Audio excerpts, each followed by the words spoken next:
5ই August আমি কি ইচ্ছে করে পালিয়ে গিয়েছিলাম, নাকি আমাকে তাড়িয়ে দেওয়া হয়েছিল? আমি মনে করি এই সত্যটা আপনাদের সকলে জানা প্রয়োজন। সত্যটা আসলে জানেন কি, 5ই আগস্ট যদি আমি দেশ ত্যাগ না করতাম, ছাত্র জনতা যদি সত্যি গণভবনে প্রবেশ করতে পারত, আর সেখানে যদি আমি অবস্থান করতাম, আজ আপনাদের সামনে যে আমি, সেটাও হয়তো সম্ভব হতো না।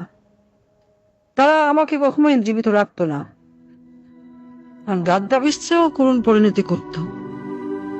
প্রশ্ন হলো, 5ই আগস্ট কেন হতে হলো?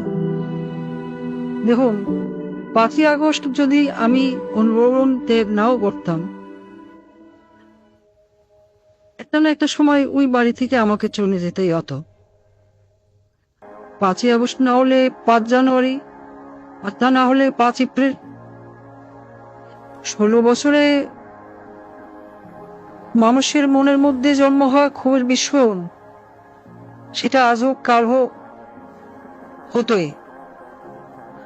পরপর 3টি নির্বাচনে দেশের প্রজন্মকে ভোট দিতে দেয়নি। তারা আমার উপর যেভাবে খেপেছিল, আমার পতন না করে তারা ঘরে ফিরত না।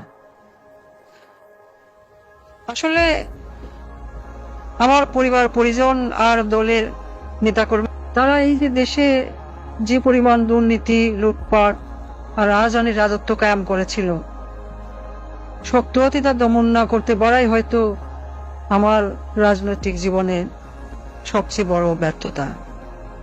বা নিজের ভুলের কথা যদি বলি, আমি চেয়েছিলাম দেশকে উন্নত করতে, কিন্তু বলে গিয়েছিলাম সুশাসনের কথা, জনগণের ভোটের অধিকারের কথা। কিন্তু প্রশ্ন হলো, ঘৃণা কি শুধু আমার একার প্রাপ্য? আমি কি একা একা এই দেশ রোধ করেছি? আমার তো একটা পরিবার ছিল, একটা বড় দল ছিল। তারা তো উন্নয়ন উন্নয়ন বলে সবসময় কান ঢালাবলা করে ফেলতো। তখন কি কেউ আমাকে বলেছিল, আপা উন্নয়ন করেন, কিন্তু ভোটের অধিকারটাও জনগণকে দিয়েন? কেউ বলেছিল? আমি এত বড় ভুল পথে চলে গেলাম, আমার পরিবারের কোনো সদস্য আমাকে কোনদিন একবারের জন্য বলেছিল? কেন? আমি কি শুধু তাদের কাছে টাকা কামাই করার মেশিন ছিলাম? আমাকে ব্যবহার করে শুধু আমার বলে নেতা কর্মীরা পয়সা কামিয়েছে, তা কিন্তু না। আমার নিজের আপন বোন, সে তো রাজনীতির রও জানতো না, কোনোদিন রাজনীতিতে নাম লেখায়নি, কিন্তু দেশের ব্যাংকগুলো থেকে 12 আনার টাকা পয়সা সব লন্ডনে নিয়ে গেছে। লন্ডনের ব্যাংকগুলোতে যে টাকা আছে, সেগুলো তো কোথার দৈত্য বিয়ে দিয়ে আসেনি। আর যেসব পুলিশ সদস্য আমার কথা শুনে ছাত্রদের উপর গুলি চালিয়েছে বলা হচ্ছে, তারা কি শুধু আমার ক্ষমতা রক্ষার জন্য গুলি চালিয়েছে, নাকি নিজেদের সম্পদ রক্ষার জন্য গুণ খুন চালিয়ে সম্পদ যেভাবে কামাচ্ছিল তা যেন চালাতে পারে, সেজন্য গুলি চালিয়েছিল? এত এত রক্তপাত তারা করলো, তাদের দিকে থুতু দিচ্ছেন না কেন? ঘৃণা কি শুধু আমার একার প্রাপ্য? কোথায় আসবে নজির? সে তো আমি ক্ষমতায় থাকতেই দেশ থেকে পালিয়েছিলাম। 50,000 টাকা বেতনের চাকরি করে সে কিভাবে 20,000 কোটি টাকা কামিয়েছে? হ্যাঁ, আমার ব্যর্থতা, আমার ক্ষমতা ব্যবহার করেই তো এরা এত সম্পদের মালিক হয়েছে। দেওয়ার প্রশ্ন, যত সব ঘৃণা, সব কি আমার একারই প্রাপ্য? সবকিছুর জন্য যেন আমি একাই দায়ী, এই প্রশ্ন আমি রেখে যাচ্ছি। পরমাণু বিদ্যুৎ প্রকল্পে $12 বিলিয়ন থেকে $5 বিলিয়ন আত্মসাতের অভিযোগ ঘটেছে। শেখ রেহানা কেন এত টাকা দাবি করলো? সে রাজনীতি করবে না, কোনো অপকর্মের ভাগ নিবে না, কিন্তু প্রকল্পে প্রকল্পে সাদাবাজি করলো, দেশের ব্যাংকগুলি লুট করলো। কিছু বললেই বলে বাপ তো তোর একার না, শেখ মুজিব আমারও বাপ। আমি বলি দেশ লুট করা বাপের গোদ তুলি না।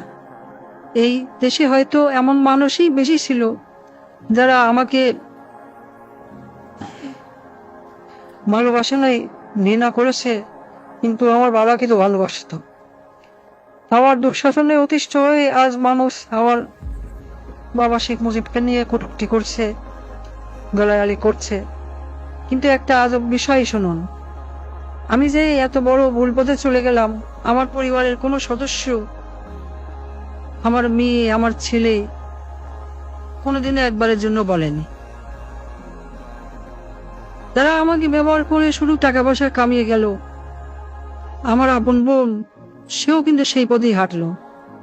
সে কি কখনো আমার বাবার সম্মানের কথা ভেবেছিল? বঙ্গবন্ধু তো তারও পিতা ছিল। সে কি করলো? কিছুদিন আগেও আমাকে নেত্রী বলে রাখতো, আজ ডাকে খুনি। আমি জানি এই তকমা আমার প্রাপ্য, কারণ আমি যা করেছি তা কখনোই ক্ষমার যোগ্য অপরাধ না।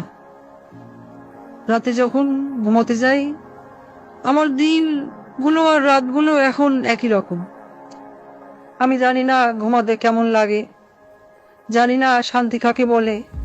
আমার ঘরে প্রতিদিনই এখন মানুষ আসে, আমার চারপাশে দাঁড়িয়ে থাকে। আমি জানি না তারা মৃত নাকি জীবিত। আমি আয়নার দিকে তাকাই, কিন্তু নিজের চেহারা দেখতে পাই না। দেখি রক্তমাখা হাত, পা, মাথা। আমি চিৎকার করে বলি, আমি তো দেশ বাঁচাতে চেয়েছিলাম, কিন্তু সেই কণ্ঠগুলো আমার কথা শোনে না।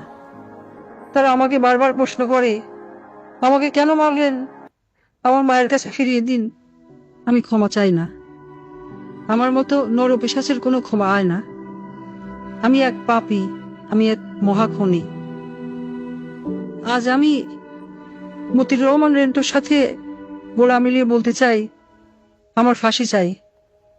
আমি চাই রাস্তার মোড়ে আমাকে প্রকাশ্যে ফাঁসি কাস্টে ঝুলিয়ে হত্যা করা হোক, এ জাতিকে পাপ মুক্ত করা হোক। জয় বাংলা, জয় বঙ্গবন্ধু।